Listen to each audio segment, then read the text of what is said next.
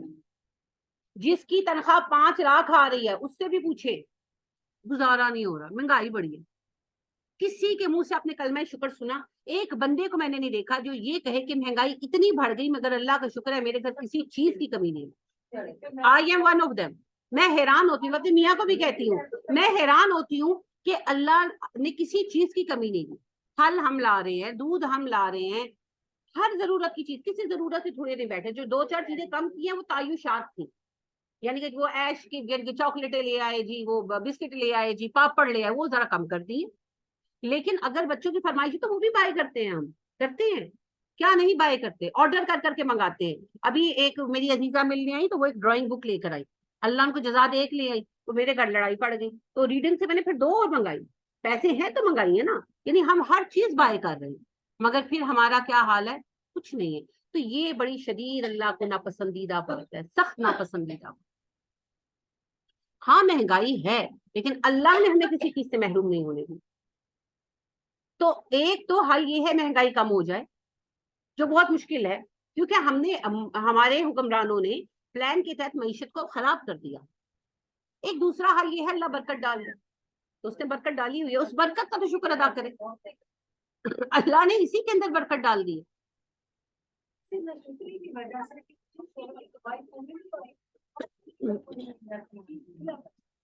اس میں جی 2 چیزیں ہیں. ایک تو کمائی پوری نہیں ہونے کا بہانہ ہے، دوسری بات آج کل عورتوں کے ذہنوں میں یہ بات ڈالی جا رہی ہے انڈیپینڈنٹ ہو جاؤ. وَإِنَّهُ لِحُبِّ الْخَيْرِ لَشَدِيدٌ، مال کی محبت میں بڑا پکا ہے بندہ. ہیں آپ، میں بھی ہوں، سب ہیں. جو یہ کہے نا میں نہیں جھوٹ بولتا. آپ دیکھ لیں، ایک مثال کی بات ہے کہ اگر آپ بازار سے ایک جوڑا لے کر آئے اور گھر آ کر بہو نے یا بہن نے یا کسی نے بھی آپ سے کہا کہ یہ جوڑا مجھے دے دو، موڈ خراب ہوتا ہے کہ نہیں ہوتا؟ اگر آپ نے اپنے لیے ہاں انہیں تو مانگ رہے بالکل، یہ قدرتی امر ہے، قدرتی امر ہے. مال کی محبت ہمارے دل کے اندر ہے، اللہ نے رکھی ہے. سبھی کو اچھی چیزیں اچھی لگتی ہیں لیکن مال کی محبت اللہ کے حکم کے اوپر نہیں ہونی چاہیے، رشتوں سے بڑھ کر نہیں ہونی چاہیے. دنیا کو اتنا استعمال کریں جتنی ہمیں ضرورت ہے، باقی چیزوں کو لوگوں میں دے دیں. اور یاد رکھیں مال دینے سے محبت بڑھے گی. نبی کریم صلی اللہ علیہ وسلم سے صحابی نے کہا اللہ کے نبی صلی اللہ علیہ وسلم میں چاہتا ہوں لوگ مجھ سے محبت کریں. آپ صلی اللہ علیہ وسلم نے فرمایا دنیا ان کے لیے چھوڑ دو. یہ بات میں اپنی زندگی میں کہتی ہوں، جتنے % میں کر سکتی ہوں، obviously 100% تو نہیں کر سکی. میں نے اپنے گھر کو اپنے بچوں کے لیے، اپنی بہوؤں کے لیے چھوڑ دیا تو میری ان کی بہت محبت ہے. بعض اوقات میرے 1-2 جو سینئر ساتھی ہیں، میری بہت قریبی ہیں فیملی میں، وہ مجھے کہتے ہیں ہاں تو انہوں نے سب کچھ دینی ہے تو پھر انہوں نے تیری گل ہی مننی ہے. یہی تو نبی صلی اللہ علیہ وسلم نے سکھایا. آپ نے کلیئرلی کہا دنیا ان کے لیے چھوڑ دو. تو اگر آپ دنیا کو پکڑ کر بیٹھے ہیں تو بھائی جو آپ کے ساتھ شیئرر ہے نا، کو شیئرر ہے، اس سے آپ کی بن نہیں سکتی. تو کو شیئرر کے حق کو دنیا دے دے آخرت پانے کے لیے. ایسا نہ ہو کہ آپ کسی کی دنیا خراب کریں اور وہ آپ کی آخرت خراب. حضرت اسماء نے کہا تھا نا، حضرت اسماء رضی اللہ تعالیٰ عنہ، ابو بکر کی بیٹی، ان کے بیٹے عبداللہ بن زبیر کو جب شہید کیا ہے حجاج بن یوسف نے، تو وہ آ کر کہنے لگے حضرت اسماء سے کہ دیکھا میں نے تیرے بیٹے کا کیا حال کیا. قتل کرنے کے بعد ان کو لٹکا دیا نا، 4-5 دن لاش سڑنے دی، پھر بعد میں دفن ہوئی عبرت بنانے کے لیے. تو کہنے کا دیکھا میں نے تیرے بیٹے کا کیا حال کیا. انہوں نے کہا ہاں میں نے دیکھا، تم نے اس کی دنیا خراب کر دی، اس سے تمہاری آخرت. تو ہم لوگ بڑے غلط سودے کرتے ہیں، بہت غلط سودے کرتے ہیں، خاص طور پر کوئی شیئرر جہاں ہم ہوتے ہیں. اپنے بچوں کے ساتھ تو معاملہ اور ہوتا ہے نا، میاں کے ساتھ بھی معاملہ اور ہوتا ہے. بات وہاں تھی جہاں ہم کو شیئرر ہوتے ہیں، جیسے بہویں ہیں، نندے ہیں، بھابیاں ہیں، دیورانیاں، جٹھانیاں، اور بعض کیسز میں ایک شوہر کی 2 یا 3 بیوی. تو یہ بڑا اہم بات ہے، اور خاص طور پر امتحان اس کا ہے جس کے ہاتھ میں اختیار ہے، یہ یاد رکھیے. یعنی میرے گھر میں ہولڈ میرا ہے نا، تو پھر سب سے زیادہ سوال مجھ سے ہوں. اور اگر میری وجہ سے کوئی غمزدہ ہے، میری وجہ سے کوئی افسردہ ہے، تو بھائی میں خسارہ کما رہی ہوں، چاہے میں کتنی ہی صحیح بات سننے چاہتی. تو پھر لوگوں کو چھوڑ دیں. حضرت ابو ذر رضی اللہ تعالیٰ عنہ کو نبی صلی اللہ علیہ وسلم نے جو لاسٹ بات کہی تھی نا کہ ابو ذر کچھ نہیں کر سکتے تو اپنی ذات کے شر سے دوسرے کو بچا دیں. ہم سب کی ذات میں شر ہے جی. یہ جو ہم سمجھتے نا ہم سچ بول رہے ہیں، 99 ٹائمز ہم سچ نہیں بول رہے ہوتے، ہم صرف اگلے کو انسلٹ کر رہے ہوتے ہیں، ہم اپنا گرج نکال رہے ہوتے. تو مت کریں، اگلے کو اگلے کے حال پر چھوڑ دیں. ہم کیا ہیں؟ ہم ان پر وکیل ہیں؟ ہمارے نبی بھی نہیں تھے، وما انت علیہم بوکیل. اے نبی آپ بھی ان پر وکیل نہیں ہیں. ہم کون ہیں؟ ہم کس کھیت کی مولی ہیں؟ اور اپنا دامن بچا لیں، اپنا دامن بچا لیں، یہ بہت ضروری ہے، خاص طور پر شراکت کے رشتوں میں بہت ضروری ہے. تو دنیا چھوڑ دیں بھائی، دنیا چھوڑ دیں، چھوڑ دیں. دنیا کا غم نہ کیا کریں. جو نقصان ہوتا ہے وہ نصیب میں لکھا ہوتا ہے. نقصان کس کی طرف سے ہوتا ہے؟ اور یہ جو ہمارے ذہنوں میں باتیں آتی ہیں، میری بہو کی وجہ سے یہ نقصان ہوتا ہے، میری جب سے بہو آئی ہے برکت ختم ہو گئی ہے، یا میری بہو یہ فضول خرچی کرتی ہے، یا وہ چیز نہیں کرتی. یہ کیا ہے؟ یہ کافرانہ روش ہے. کفار کہتے تھے نا نبی صلی اللہ علیہ وسلم کو کہ خیر آتی ہے، اللہ نے کہا ہے نبی صلی اللہ علیہ وسلم، خیر آتی ہے تو کہتے ہیں اللہ نے بھیجی، مصیبت آتی ہے کہتے ہیں محمد تیری وجہ سے صلی اللہ علیہ وسلم. ان سے کو اچھا ہو برا ہو اللہ کی طرف سے. ابن عباس کہتے ہیں، بڑا محبوب ہے مجھے ان کا جملہ، سوری ابن عباس نہیں، ابن عمر عبداللہ بن عمر کہتے ہیں ما نصیبک یصیبک ولو تحت الجبلین لا نصیبک لا یصیبک ولو بین الیدین. جو تیرے نصیب میں ہے تجھے پہنچ جائے گا، 2 پہاڑوں کے نیچے بھی ہو. جو تیرے نصیب میں نہیں تجھے نہیں ملے گا، تیرے ہاتھوں میں بھی ہو. تو نبی اکرم صلی اللہ علیہ وسلم اتنی عمدہ بات کہتے ہیں. آپ صلی اللہ علیہ وسلم کی طویل حدیث ہے جو مختصر سنا رہی ہوں کہ ایک بندہ فصل کے بیج ہوتا ہے، فصل اگتی ہے، کٹتی ہے، چھٹتی ہے، گھر آتی ہے، پستی ہے، کھانا بنتا ہے، وہ کھانے لگتا ہے تو کوئی آ جاتا ہے اور اس کا نصیب ہوتا ہے وہ کھا لیتا ہے. تو پہلی بات تو کوئی کہیں بھی آ کر کچھ کھاتا ہے وہ اس کا نصیب ہے، آپ نہیں کھلاتے. اور دوسری بات آگے آتا ہے، آپ کہتے ہیں جو ضائع ہو جاتا ہے وہ کسی کا نصیب کا نہیں ہوتا. تو گھروں میں ہمارے جو نقصانات ہو جاتے ہیں، جو چیزیں ہو جاتی ہیں، مت بلیم کیا کریں، چھوڑ دیں. میری والدہ ایک ان پڑھ خاتون تھی، مگر میں نے ان سے ایک چیز سیکھی، ہم نقصان کرتے تھے وہ ہمیں کچھ نہیں کہتی. ہمیں اپنی والدہ سے سزا ملتی تھی یا مار پڑتی تھی تو 1-2 باتیں تھی، آپس میں جھگڑا کیا، جھوٹ بولا، یا سپارہ نہیں پڑا، یا نماز کی چھٹی ماری، تو پھر ہمیں مارتی بہت کم تھی. 1-8 دفعہ مجھے یاد ہے کوئی تھپڑ پڑا ہو، لیکن سزا مل جاتی تھی، مرغا بناتی تھی. لیکن نقصان پر کبھی کچھ بھی نہیں کہا، کچھ بھی نہیں کہا، سمیٹ کر چیز پھینک دو بس ختم. تو میری خالہ نے ایک مرتبہ اس طرح بھائی کھیل رہا تھا تو شو کیس تھا، اس میں وہ جو پرانے جہیزوں والے سیٹ ہوتے تھے نا، وہ گلاب کے پھول والے بڑے قیمتی والے، وہ تھا، اور آیا بھی سعودیہ سے ہوا تھا. ہاں اب یہ مجھے اتنا یاد نہیں ہے کیونکہ میرے کافی بچپن کی بات ہے، لیکن وہ سب سے قیمتی سیٹ مانے جاتے تھے کہ امی کے جہیز کا پھر بیٹی کے جہیز میں جاتا تھا. تو وہ جو آیا بھی سعودیہ سے ہوا تھا، تو وہ جو ہے نا بھائی نے فٹ بال مارا اور وہ جا کے لگا اور وہ ساری ایسی پلیٹیں گری اور ساری ٹوٹی. تو میری امی نے کچھ بھی نہیں کہا، میری امی نے کہا اچھا پیچھے ہو جاؤ میں صاف کر لیں گے جب. تو میری خالہ کہنے لگی باجی تو کہنا کچھ نہیں.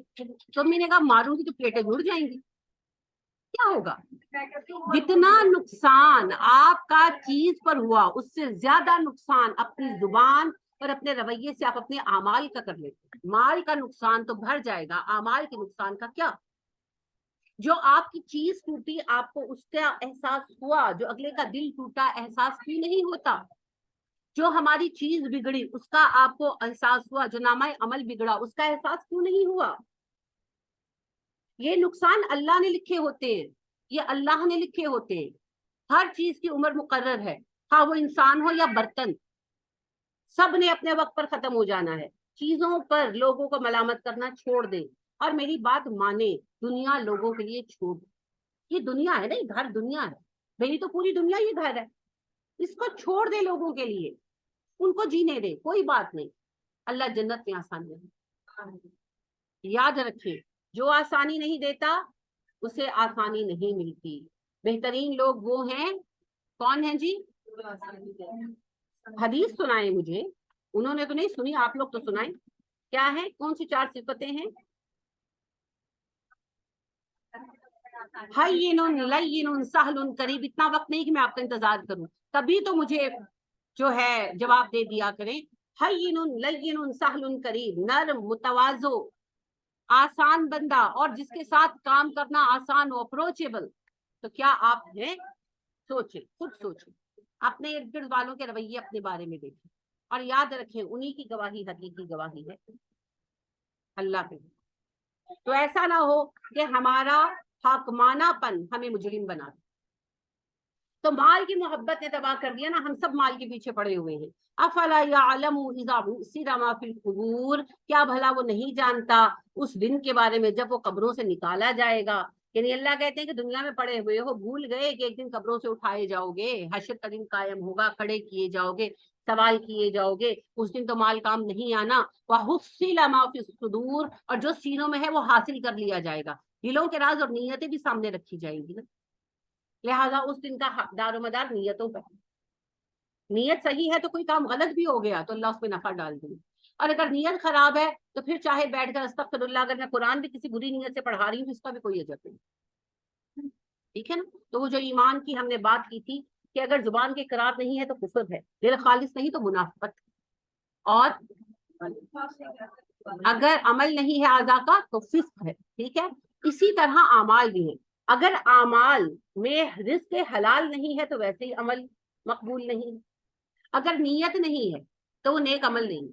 نیت اگر کوئی نہیں ہے نا, یعنی کہ نیت کچھ اور کچھ بھی ہے, جیسے سوشل سسٹم ہے ہمارا جی, شادی کے اوپر لوگوں کو خیرات کرتے ہیں, ہمارے خاندان کی رسم ہے, تو پھر اس میں کوئی اجر نہیں. ٹھیک ہے. نیت ہونا, نیت ہونا وہ نہیں.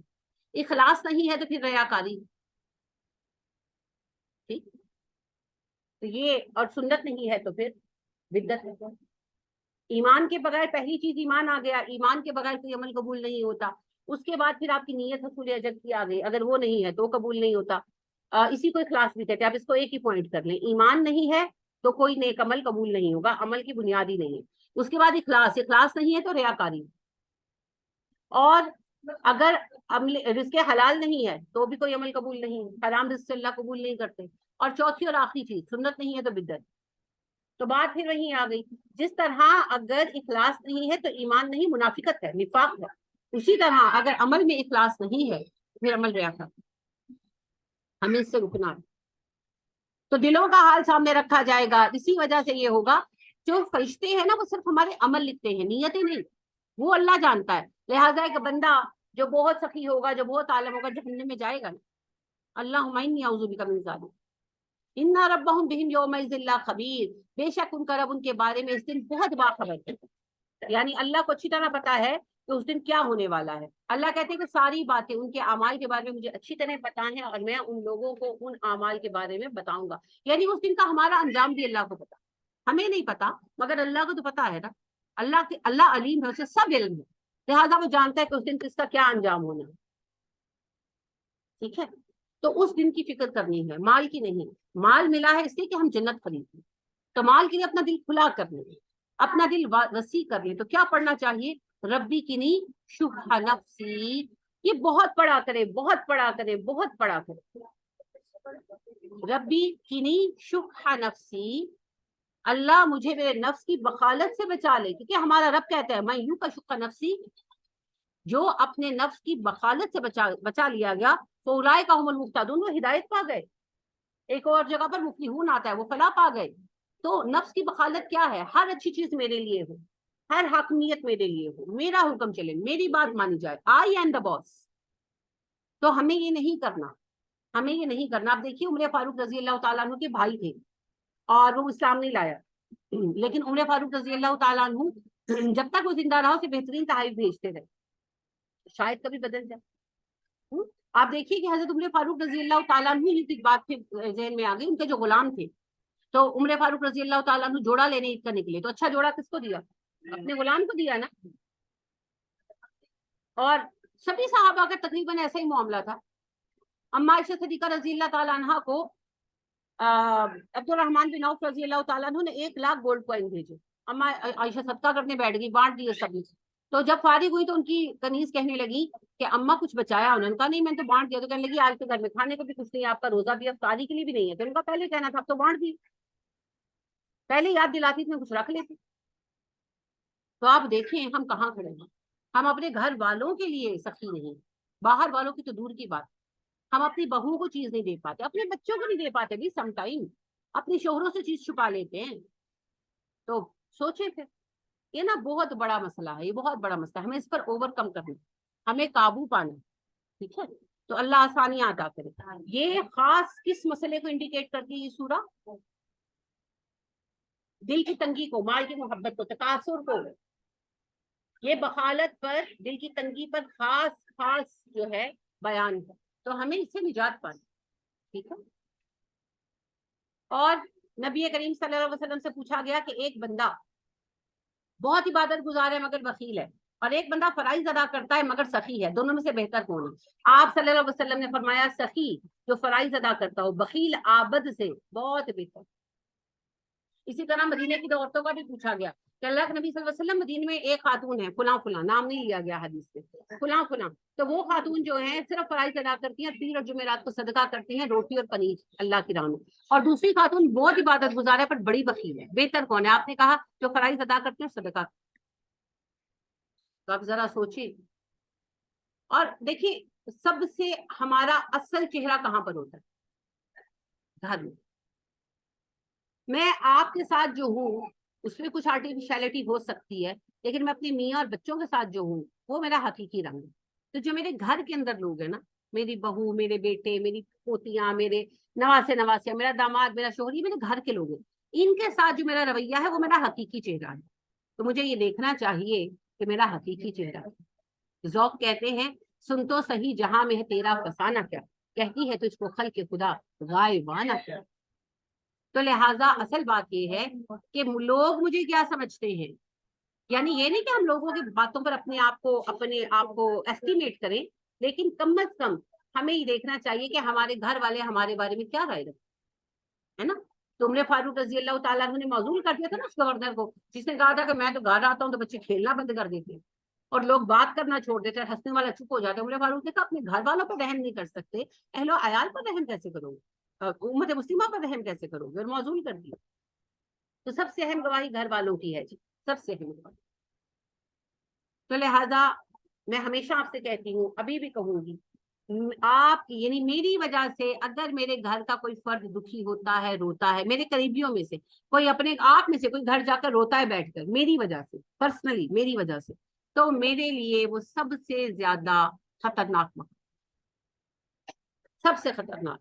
لہذا ابراہیم نخعی سے ایک صاحب ملے اور وہ وضو کر کے اندر جا رہے تھے، نماز کا وقت تھا. تو وہ کہنے لگا میں جلدی میں ہوں، میں سفر میں ہوں، مجھے صرف ایک نصیحت کر دے جو میرے کام آئے. اب جماعت کا ٹائم تھا، جلدی تھی. تو انہوں نے کہا بس اتنی بات یاد رکھو، اللہ سے کوئی تمہاری شکایت نہ کرے. یہ ایک جملہ بڑا وسیع ہے جی. کوئی یہ بیٹھ کر یہ نہ کہے کہ اللہ جی دیکھ لیں میرے ساتھ یہ کیا کر رہا. جہاں کسی نے یہ جملہ کہا ہم مارے گئے، کیونکہ جس نے اپنی بات اللہ کے سامنے پیش کر دی پھر اللہ تو بدلہ لیتا ہے. ان اللہ عزیز ذو انتقام. تو اللہ کے بندوں کو نہ ستائیں، اللہ کے بندوں کو نہ ستائیں، اللہ کے بندوں کو ان کے حال پہ چھوڑ. اللہ نے ہر بندے کی کیپیسٹی علیحدہ رکھی. آپ مجھے بتائیں آپ کا کوئی بچہ نکما ہو، اللہ نہ کرے، ہوتا ہے نا،